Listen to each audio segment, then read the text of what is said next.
Kilwa Kisiwani. Jinsi Kilwa ilivyokuwa tajiri zaidi kuliko miji yote Ulaya.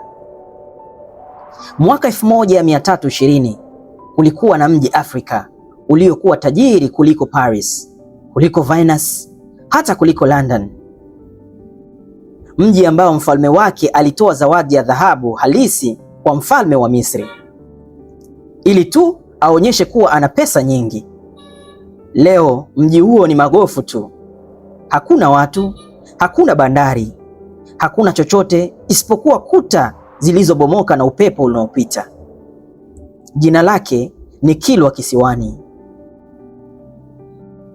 Na hii ni hadithi ya jinsi ilivyokuwa tajiri kabla ya kitu kisichoeleweka kumpiga. Sehemu ya kwanza, ilikuwa wapi na ni lini? Kilwa Kisiwani ni kisiwa kidogo sana. Urefu wake ni kilomita 1.5 tu. Kiko pwani ya Lindi, Tanzania. Leo unahitaji boti ya dakika 30 kutoka bara kufika huko. Lakini miaka 1200 hadi 1400, Kilwa ilikuwa Manhattan ya Afrika Mashariki. Ilianzishwa na wafanyabiashara kutoka Uajemi na Uarabuni karibu mwaka 900. Walioa wanawake wa Afrika, wakajifunza lugha ya Kiswahili na wakaunda utamaduni mpya wa Waswahili. Kufika mwaka 1200, Kilwa ilikuwa inatawala biashara ya pwani yote. Kuanzia Somali mpaka Mozambique, kila kitu kilipitia hapa.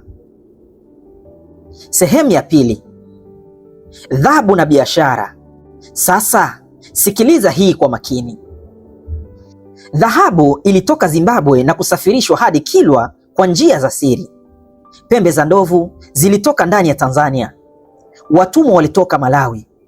Viungo, mbao za mangrove na ngozi za wanyama pia. Na Kilwa iliuzwa nini kwa malipo? Siliki kutoka Uchina, porselini kutoka Uajemi, vitambaa kutoka India na shamba kutoka Uarabuni. Mwana tembezi Mreno wa mwaka 1502, Vasco da Gama, aliandika kwenye daftari lake, Kilwa ni mji mzuri sana, nyumba zake ni za mawe, mfalme wake ana nguo za hariri, na hatujaona mji kama huu tangu tuondokee Ulaya. Lakini mtu aliyemshangaa zaidi alikuwa Ibn Battuta, msafiri kutoka Moroko. Alifika Kilwa mwaka 1331. Hivi ndivyo alivyoandika: mfalme wa Kilwa anaitwa Sultan Al-Hassan, anasali msikiti kila Ijumaa, anavaa nguo za hariri nyeupe, na anapokuwa na sherehe anatumia sahani za dhahabu halisi. Dhahabu, sahani za kula, si dhahabu ya mapambo. Sehemu ya tatu, majumba na utamaduni. Leo ukienda Kilwa bado utaona mabaki ya majumba mawili makubwa. Nambari 1, nyumba ya mawe, husuni kubwa. Huu ulikuwa jumba la kifalme, lina vyumba zaidi ya 100. Lina bafu ndani yake, lina mfumo wa maji safi uliokuja kutoka kwenye kisima mwaka 1300. Kuta zake zilijengwa kwa matumbawe na chokaa. Hakuna mbao, hakuna chuma, lakini bado imesimama miaka 700. Nambari 2, msikiti mkuu. Msikiti huu ulijenga mwaka 1100 na kupanuliwa mwaka 1300. Una nguzo 16 za ndani, na kwenye ukuta wanaikolojia walipata maandishi kwa Kiarabu yanayosema huu msikiti ulijengwa kwa pesa za biashara ya dhahabu. Watu wa Kilwa walikuwa Waislamu, walikuwa na sheria zao, walikuwa na sarafu zao za fedha na shaba, na walikuwa na jeshi la kulinda bandari. Sehemu ya 4, jinsi utengo wa dhahabu ulivyofanya kazi.